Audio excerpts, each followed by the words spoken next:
Olá, eu sou Gessonilo, eu sou esquizofrênico. Esse é o quinto e último episódio da série documental Esquizofrenia por Quem Tem.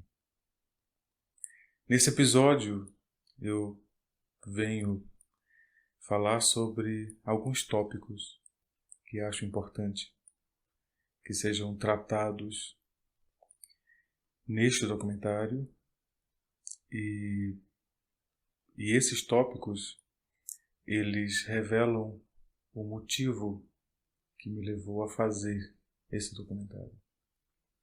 Então, o primeiro tópico é o lugar social do esquizofrênico.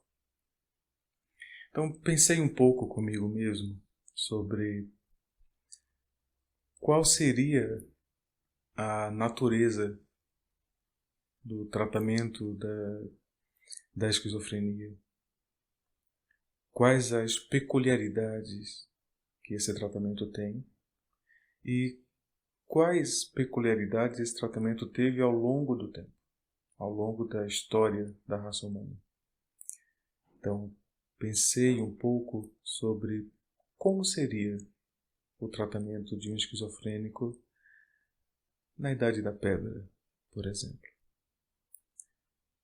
Será que nas primeiras tribos os esquizofrênicos eles eram tratados como são tratados agora? Ou essa manifestação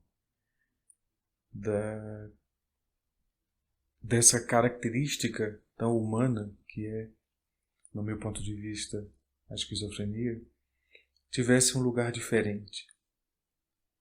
Talvez em algumas tribos os esquizofrênicos fossem vistos como pessoas diferentes, e não mais que isso, e não fossem tratados diferentemente por serem um pouco diferentes dos outros.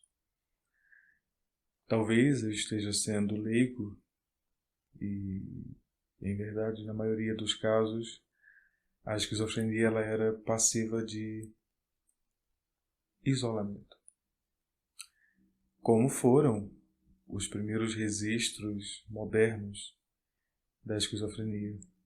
Não só da esquizofrenia. Na verdade, a esquizofrenia ela só veio ser tratada de forma isolada, como conhecemos hoje, muito recentemente. No início, obviamente, todo mundo que aparentava ter alguma característica social diferente era tratado com esse rótulo e era afastado da sociedade, uma vez que a sociedade ela precisava de normalidade. Então, esse é o primeiro ponto em que eu gostaria de ressaltar, a importância da normalidade. Eu vou voltar a este ponto mais tarde. Com a evolução da sociedade e por causa dessa evolução, pelo tipo de evolução que tivemos, em verdade, tivemos um tipo de evolução em que o humano ele passou a se interessar sobre as características que tornam um ser humano humano, né? Entendendo que o primeiro humano, que falei, ou seja, o ser humano, ele é literalmente a caracterização de uma espécie. O segundo, o comportamento humano, eu entendo como sendo um comportamento do tipo que carece de entendimento. Então, o entendimento humano passou pela mão de vários filósofos, obviamente, de vários estudiosos, e alguns deles tiveram alguns consensos, né, sobre o que significa ser humano, e outros tentaram atestar o que significava ser humano a partir de uma análise mais rebuscada. Não é este o ambiente para isto. No entanto, volto à questão da normalidade, né? Então, eu fiz uma análise sobre o que significa ser normal. Então, no meu ponto de vista, a partir de algumas observações, cheguei à conclusão de que ninguém atinge esse padrão de normalidade que é instituído. Ou ninguém atinge um padrão de normalidade absoluto.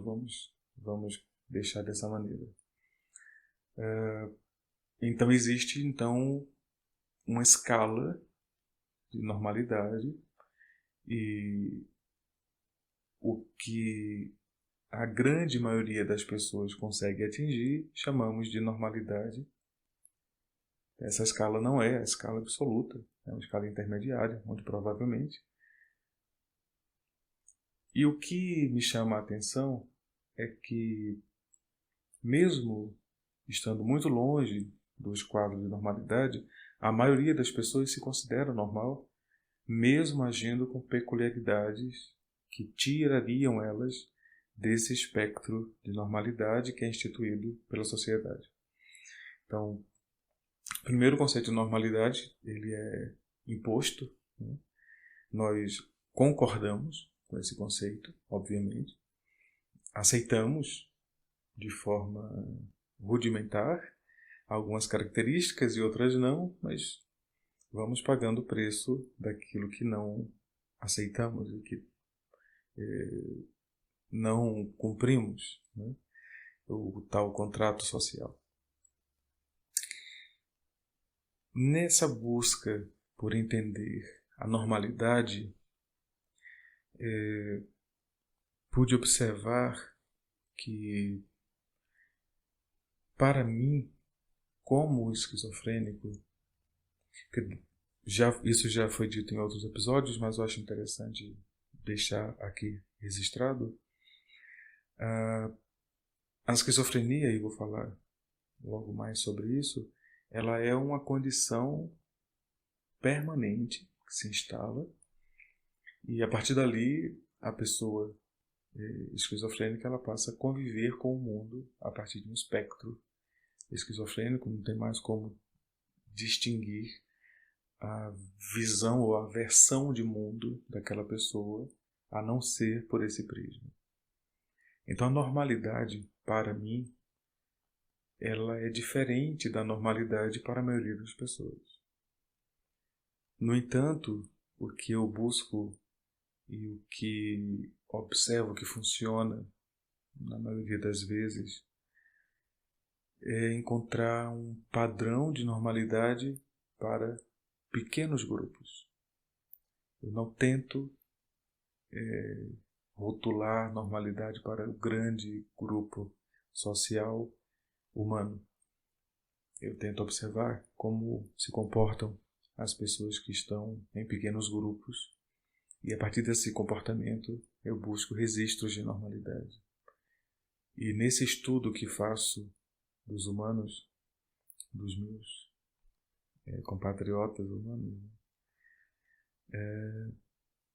eu vou entendendo, a partir do registro que eles cometem ao se relacionar com o mundo, com os fenômenos do mundo, eu vou entendendo o que seria normalidade para aquele grupo, para outro grupo, e vou entendendo, então, um espectro de normalidade ou uma curva de normalidade, e pego uma média dessa curva de normalidade, desse desvio de normalidade, e tento agora entender aspectos da normalidade que sejam interessantes e atingíveis por mim.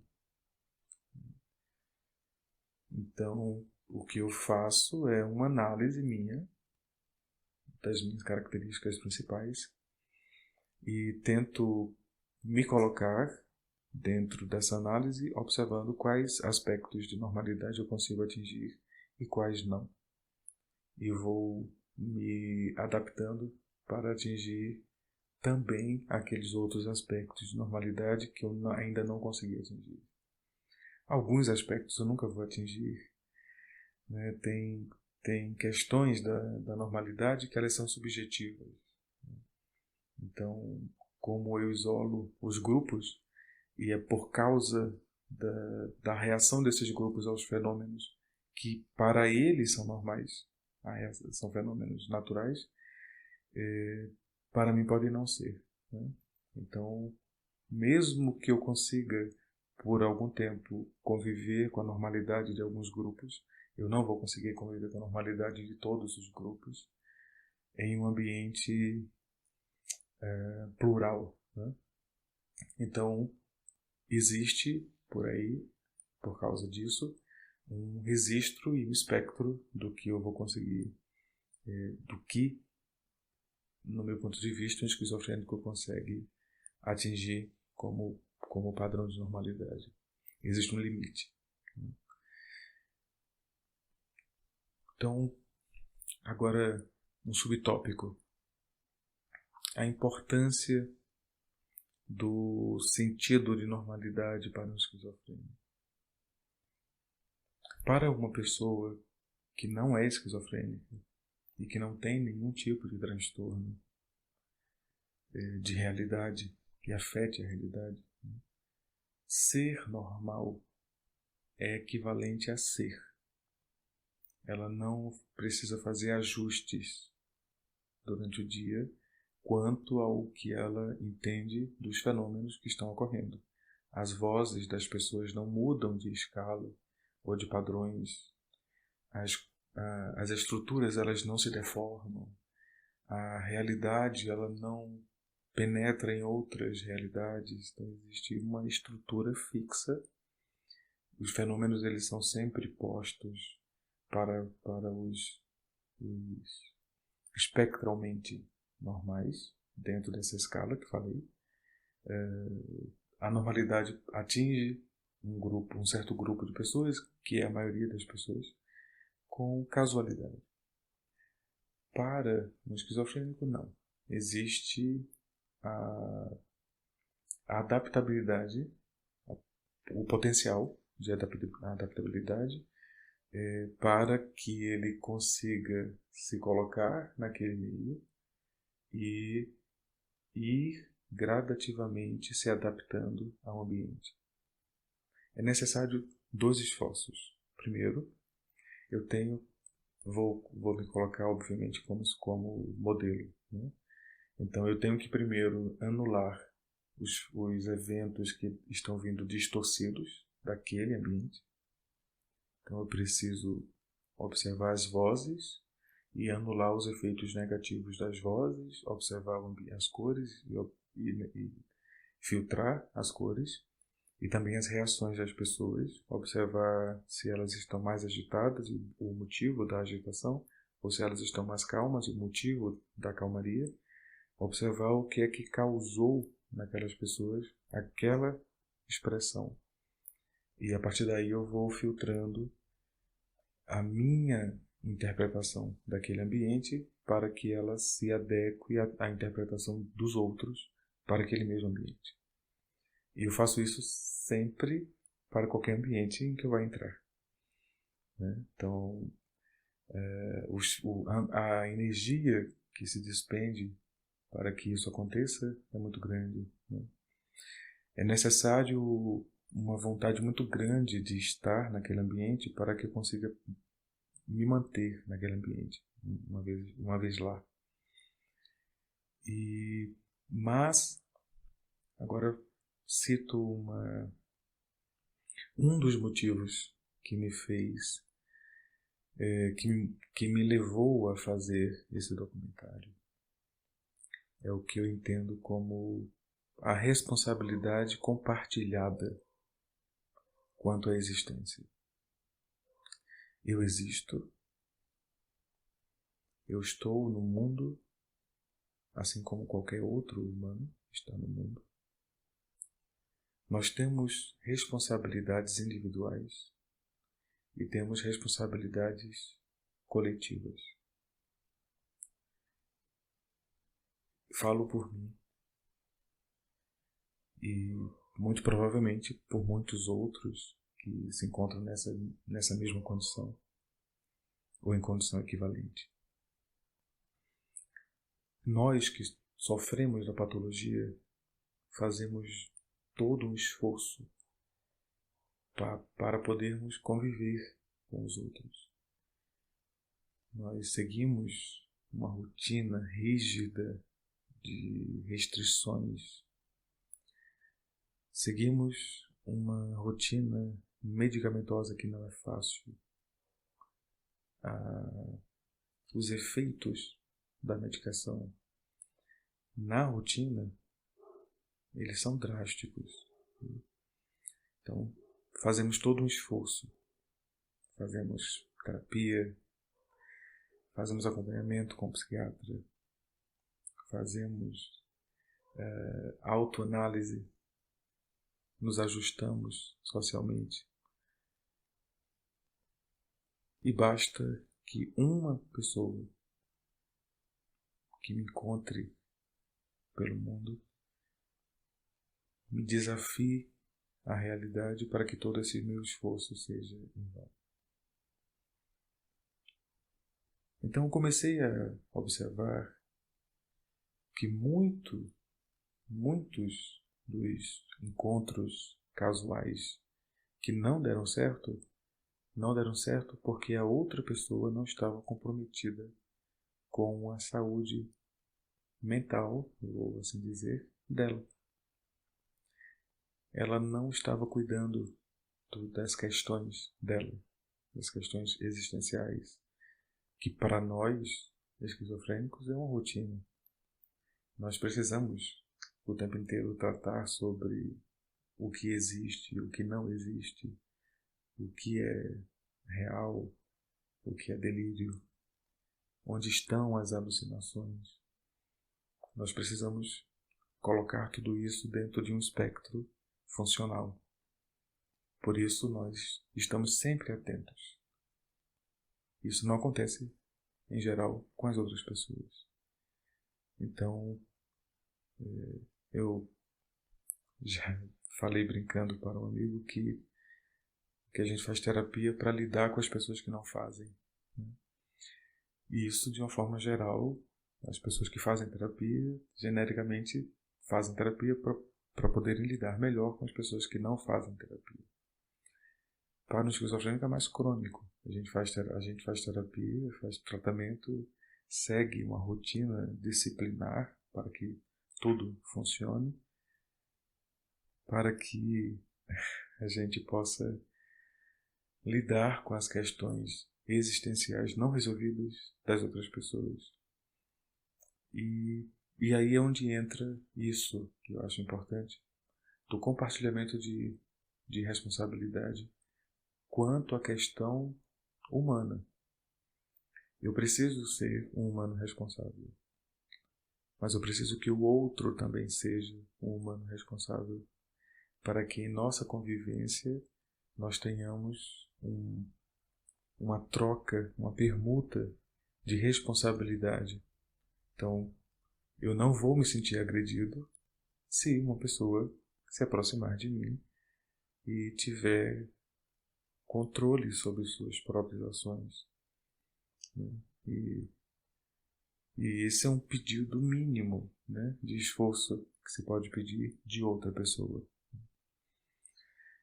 Mas bem, resolvido isto, creio que teríamos resolvido 50% dos problemas da humanidade.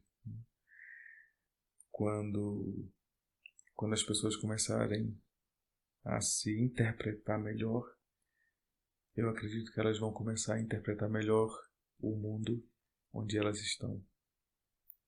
E as reações para as ações vão ser mais proporcionais. E aí acredito que vamos ter menos problemas. Então agora eu posso passar para o ponto 2. O ser e o estar esquizofrênico. São duas questões distintas. Ser esquizofrênico é a condição sine qua non, ou seja, sem a qual não uma pessoa que tenha esquizofrenia vai ter que lidar. O ser está no patamar da existência, então, portanto, a pessoa é independente das circunstâncias. O estar esquizofrênico agora é uma questão de comportamento. Então eu posso ser esquizofrênico e não estar necessariamente esquizofrênico. E é exatamente essa a questão que me leva a poder transparecer normalidade na maioria dos ambientes. Porque eu interpreto os sinais que vêm dos ambientes. Eu me interpreto e faço um confronto entre essas duas informações, extraindo delas o que eu vou poder usar para que eu esteja esquizofrênico, mas sem o lado negativo da esquizofrenia tão ativo. Então a ideia seria de moldar as sensações e até amparar algumas sensações, reduzindo sua intensidade, para que eu possa permanecer fazendo alguma atividade laboral, qualquer que seja. Ir à padaria, ir ao dentista, ir a uma clínica ortopédica, ir à farmácia, ir ao mercado. Todas essas atividades são atividades laborais simples para uma pessoa que não tem nenhum transtorno, mas para um esquizofrênico é uma missão, cada uma delas. É uma missão que precisa de forma antecipada, né? Precisa de um projeto, você precisa fazer uma estrutura, um estudo arquitetônico do ambiente, você antecipa quais são as possibilidades de entrada e de saída daquele ambiente, você estuda quantas pessoas deve ter naquele ambiente, naquele horário, e, portanto, faz toda uma cadeia de acesso ao ambiente. Então é sempre uma missão, né, a ser cumprida, cada uma dessas atividades para as quais falei. Vou falar especificamente de uma atividade, por exemplo, ir ao dentista. Né?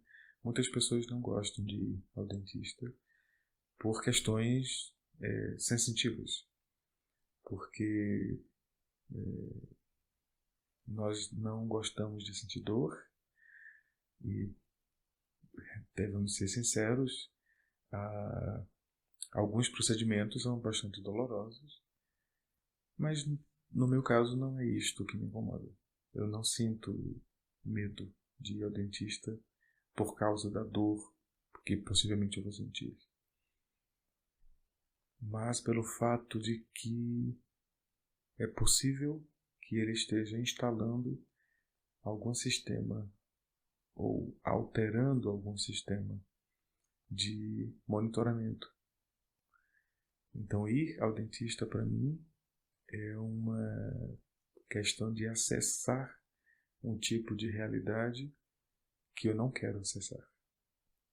Então, quando eu vou ao dentista, eu tenho que trabalhar antecipadamente todas as questões que poderiam motivar meu corpo a instalar aquela realidade.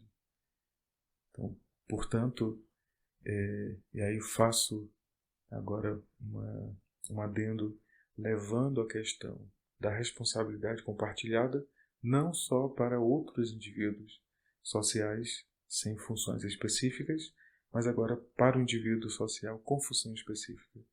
Um dentista que trate de um esquizofrênico, ele deve estar preparado para uma reação esquizofrênica à ação dele. Então, um cardiologista que trate de um esquizofrênico deve estar preparado para um surto no momento em que o cardiologista estiver fazendo um exame de imagem, por exemplo.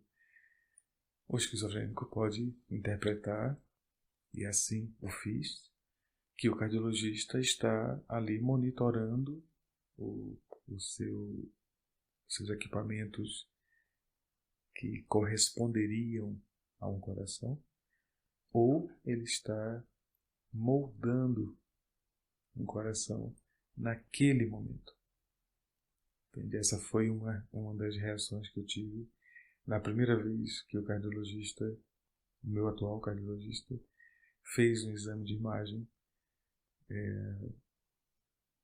Ele, depois que fez o exame, mediu minha pressão, eu estava com a pressão alterada, e ele perguntou: está nervoso? E eu respondi: sim, estou muito nervoso. Ele: ok, está bem. Ele obviamente sabia que eu era esquizofrênico. Eu tenho o hábito de informar aos médicos que me cuidam, todos os médicos que me cuidam, em todas as outras áreas, que eu sou esquizofrênico. E aí agora tem um subtópico que acho interessante tratar. E aí esse é um dos conselhos que eu quero dar diretamente aos esquizofrênicos. Nós precisamos parar de pensar apenas na hipótese de que as coisas não existem, ou na hipótese de que as coisas não funcionam para nós. Se continuarmos pensando dessa maneira, e exclusivamente dessa maneira, tem uma coisa que vai continuar acontecendo, que é a seguinte: além da esquizofrenia, nós vamos começar a desenvolver de forma cada vez mais proporcional outras moléstias. É muito comum um esquizofrênico possuir algum vício alcoólatra, ou fumante, ou uso de outros tipos de entorpecentes, e não só relacionado à automedicação, né?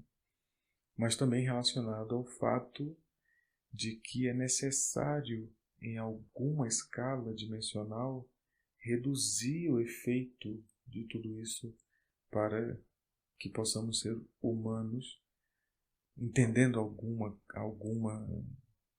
existência para as coisas, né? Alguma razão existencial para as coisas. O que ocorre é que, ao fazer o uso indevido ou abusivo dessas tais substâncias, e ao tratar a esquizofrenia como uma patologia única, acabamos desconsiderando as outras patologias. Então, se você tem geneticamente predisposição para ter problemas cardíacos e não trata das questões que antecedem o tratamento de um problema que se instale no sistema cardiovascular, você provavelmente vai ter um problema cardíaco, né? Então a questão é que, para um esquizofrênico, é muito difícil imaginar que, além da esquizofrenia, ainda existem outros problemas, né? Porque a esquizofrenia ela está com você no momento que você acorda, no momento que você vai comer, no momento que você vai beber água, no momento que você vai sair, chega em casa. Ela está contigo o tempo inteiro. É um problema a ser resolvido minuto a minuto. Então, a questão de ter tempo hábil para pensar em outras patologias já é um grande avanço, né?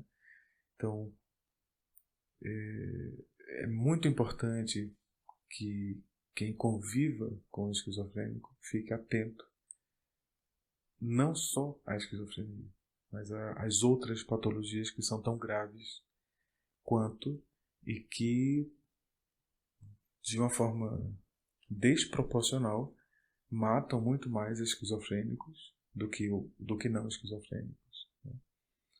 Então é muito comum esquizofrênicos morrerem de doenças, obviamente, vinculadas a problemas cardíacos, ou de diabetes, problemas desse tipo, exatamente por essa falta de autocuidado, né, que o esquizofrênico tem, da não prática de atividade física, do não cuidado com a alimentação, do alto índice de esquizofrênicos com o consumo de cigarros, o abuso de álcool, né? Então essas características levam o esquizofrênico naturalmente a um patamar de autodestruição muito maior. Então esta é uma informação que deve ser tratada por quem é esquizofrênico, também por quem não é, e convive com quem é, né?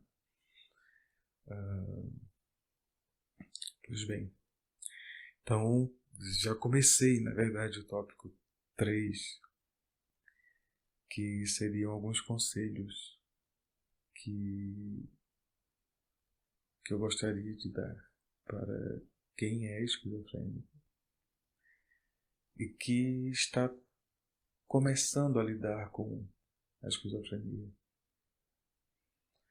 No início, tudo é muito intenso. Os medicamentos eles não funcionam como deveriam.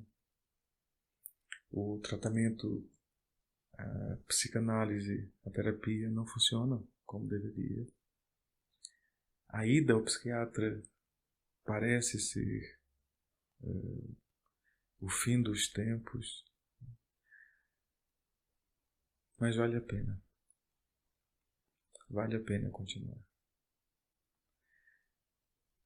O que tem depois de todo esse transtorno que você está passando agora é uma vida com muita intensidade. Eu aconselho que você experimente observar que, independentemente de quando você teve o surto, se adolescente ou na primeira fase adulta ou depois, você vai conseguir fazer a seguinte comparação.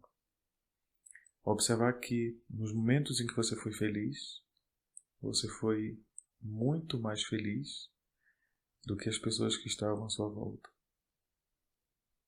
Nos momentos em que você foi triste, você provavelmente foi muito mais triste do que as pessoas que estavam à sua volta. Isso porque a esquizofrenia ela tem um papel de ultrapassar o limite das sensações. Visto por esse ângulo, o que você está passando agora é a sensação que o corpo tem, ele tem que lidar com isso de alguma maneira, portanto, ele entrega para o teu corpo toda a perturbação que está ocorrendo no processamento das informações no cérebro. Então, literalmente, você está sendo refém, neste momento, se estiver em surto, dos efeitos negativos de uma má estabilidade química no cérebro, que pode ser corrigida com o uso de medicamento que já foi comprovadamente verificado já há mais de 50 anos que se usam esses medicamentos, que são os antipsicóticos, e a eficácia deles, né, são vários, já foram comprovadas, né? Então, a questão é que você precisa ter paciência e esperar que haja tempo para que o medicamento funcione no seu cérebro. E, além disso, procure apoio. Procure falar para as pessoas que estão ao seu lado. Procure falar para, se for possível, um terapeuta, psiquiatra, né? Quando você for ao psiquiatra, não deixe de falar o que você está sentindo. Porque ele precisa entender se o medicamento, na dosagem que ele deu, está fazendo efeito já positivo. Do contrário, ele precisa mudar a medicação para encontrar um ajuste que funcione. E, independente dos tipos de delírio e alucinações que você está tendo, acredite no que você é, além do que parece. Acredite no que você é. Continue acreditando que essa pessoa que está convivendo com toda essa perturbação, ela está sendo agredida direta e indiretamente por esta perturbação. Mas se você parar, se você permitir observar, se observar, talvez você consiga ver que existe uma identidade sua guardada dentro de toda essa perturbação e que parece não sofrer tanto quanto todo o outro resto. Se você tiver a sorte que eu tive, você vai encontrar na sua família ou entre seus amigos pessoas que são praticamente imunes a esta confusão que está lhe atormentando agora. Se aproxime dessas pessoas. Converse com essas pessoas. E tenha paciência. É muito importante ter paciência. E agora um conselho para quem está perto, está convivendo com alguém que está tendo surto, ou que convive com a esquizofrenia. É necessário um compromisso mais intimista para lidar com o esquizofrênico.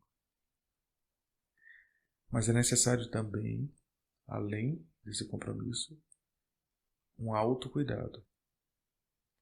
Entenda que para alguém que não lida com um esquizofrênico, para alguém que não lida com alguém que tenha este problema de sociabilidade, as questões da existência, todas essas questões do compromisso com a realidade, do compromisso com a verdade, elas não existem com tanta intensidade.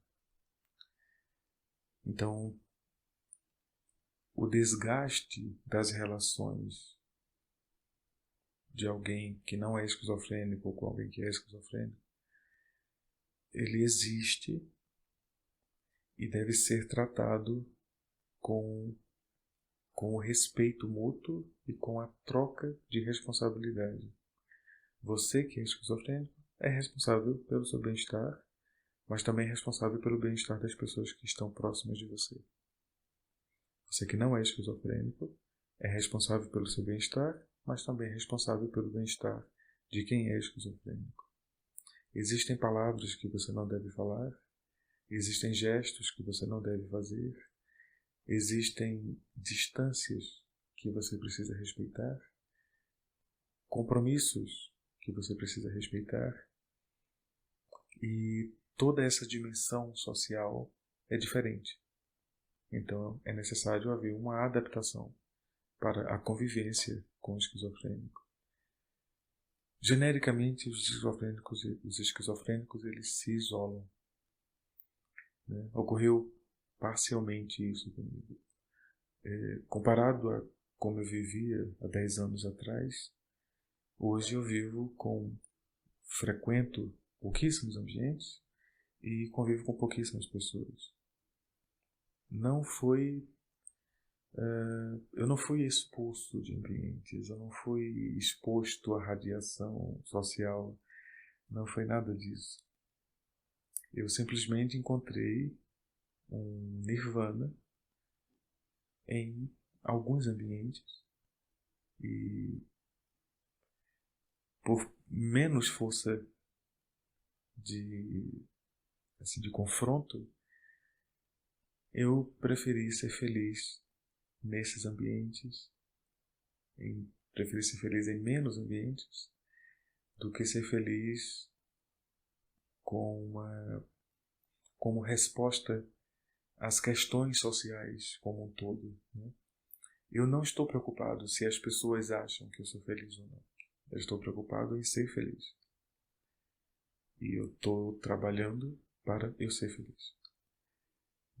Então, todo o esforço que eu faço é para que o meu dia ele tenha valido a pena, né? Para que eu comece o dia bem e termine o dia melhor, né?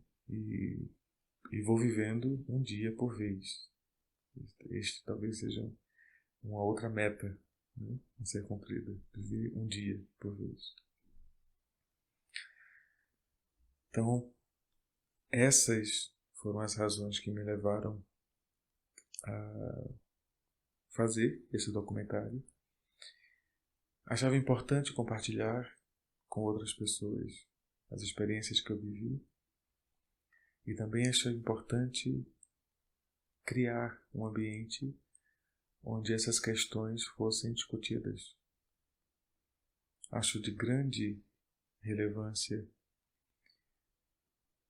falar sobre a questão da saúde mental, falar sobre a esquizofrenia, entender a esquizofrenia, não como uma receita de comportamento clínico, mas como um aspecto da humanidade.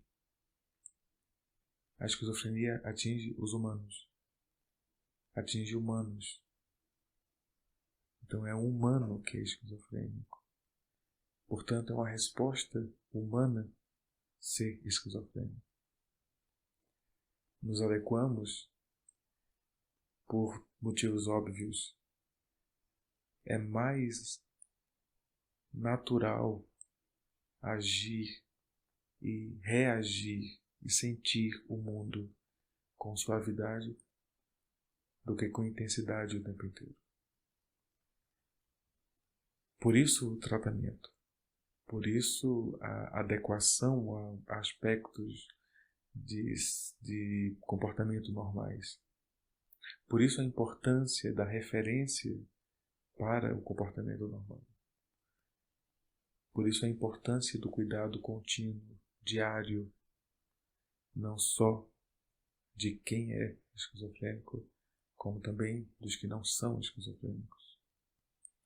Por isso é importante criar ambientes de discussão para que as pessoas parem de criar conceitos sobre a esquizofrenia. E aí tem um ponto importante. Eu falei em certo momento, em alguns dos episódios anteriores, sobre a questão da interpretação de que um esquizofrênico em surto é violento. Qualquer pessoa em surto é violenta. Existem outros tipos de surto. Genericamente, um surto podemos entender que seria quando a pessoa perde o sentido ou a noção de realidade. Qualquer pessoa em surto é perigosa. Por quê? Obviamente, quando nós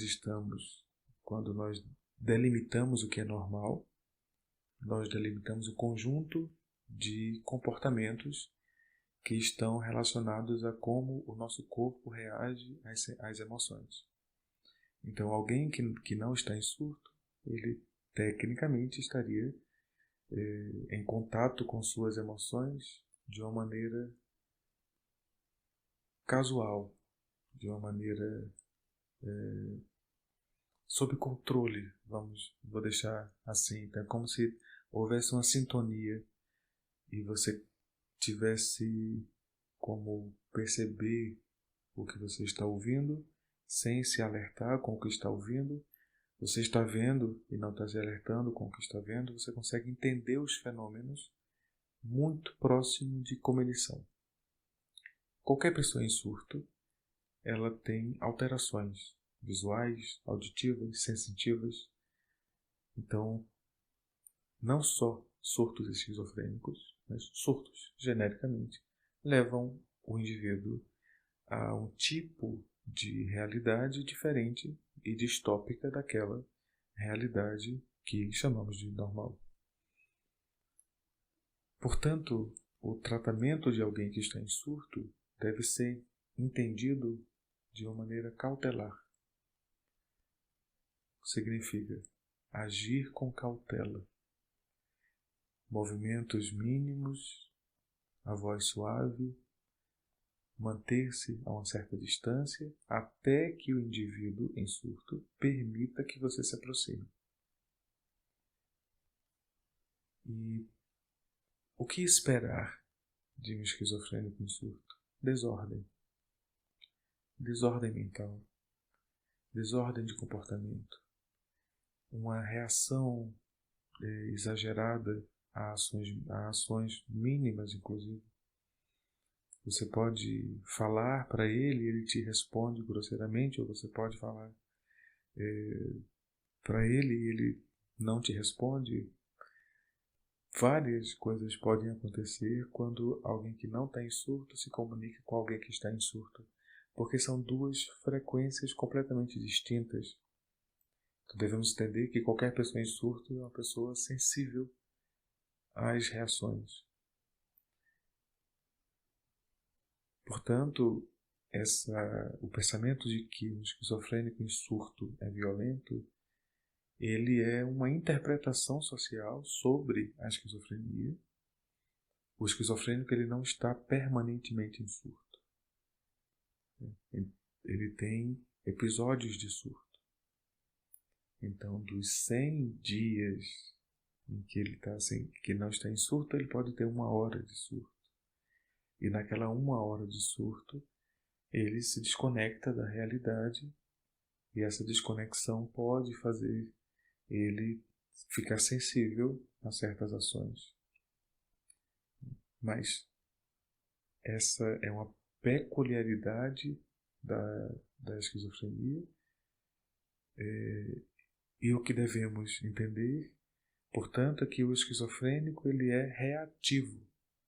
Ele não é genericamente ativo, no sentido de que ele reage às ações. Ele não age. Ele não é alguém que articula movimentos e que age de forma premeditada.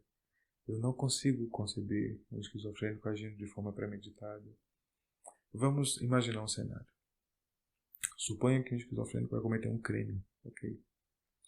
Então que ele vai assaltar uma joalheria.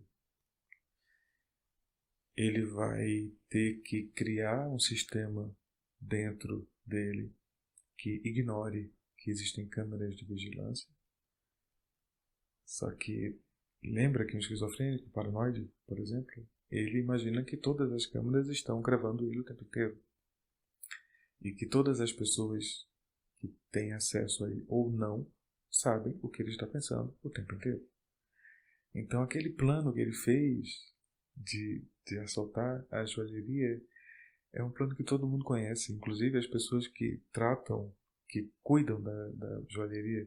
Então o esquizofrênico ele dificilmente iria ter êxito ao assaltar uma joalheria, porque os planos dele seriam completamente ingênuos, né, no sentido geral, e o medo que ele teria para lidar com essas questões paralisaria completamente a ação primária, que seria planejar. Então, imagina que um crime deste tipo, né, que seria um crime primário, contra objetos, né, seria o furto de objetos, já causa esse tipo de confusão à mente esquizofrênica. Imagina outros crimes, né? Então, não imagina um esquizofrênico cometendo crimes premeditadamente, né? Não imagina um esquizofrênico cometendo de forma consciente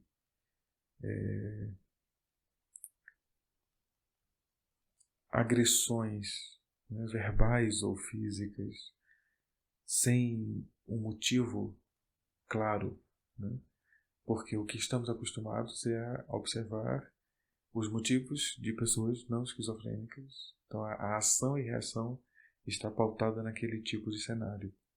Quando você coloca um esquizofrênico dentro desse mesmo cenário, as interpretações agora precisam ser ajustadas.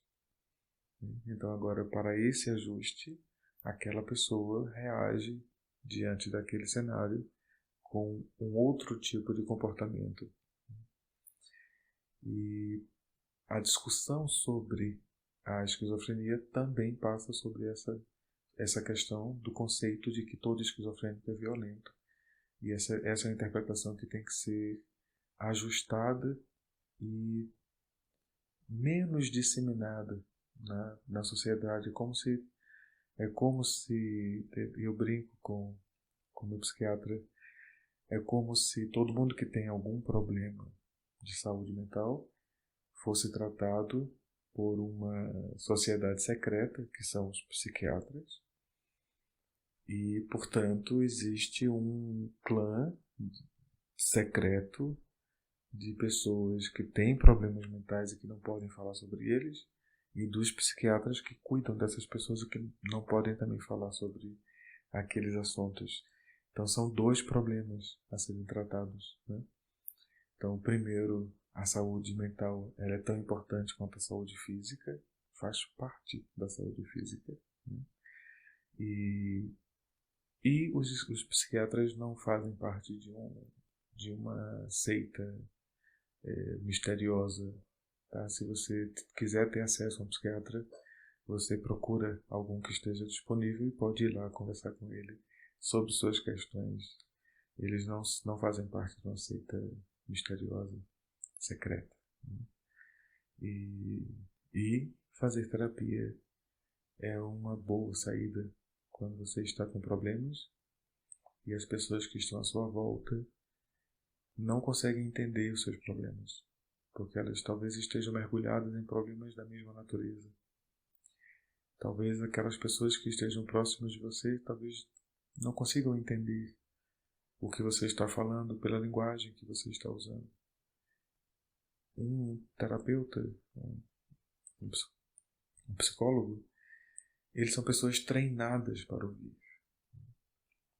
Então, quando você fala sobre o que você está sentindo para o terapeuta, para o psicólogo, eles vão analisar o que você está ouvindo e por que você está... Desculpa, o que você está dizendo e por que você está dizendo. Qual o motivo levou você a pensar aquilo? Né? E quais as consequências de pensar aquilo? E quais as razões que levaram você a estar naquela condição? Então, é uma análise funcional de como o humano está sendo humano, né? Então, fazer terapia deveria ser uma condição para poder ser humano, né? Eu diria que depois da terapia eu me transformei numa pessoa muito melhor, mais observativa, observativa, acho que funciona, e mais auditiva, né? Não só percebo melhor os ambientes, como também consigo ouvir melhor as pessoas, consigo entender melhor os problemas, fiquei mais sensível aos problemas das pessoas, né? E obviamente também uma característica que acabou sendo intensificada pelos sintomas positivos da esquizofrenia, né? E aí eu vou concluir o documentário com esta afirmação: eu me apaixonei por mim. Eu comecei a me amar quando ninguém mais podia.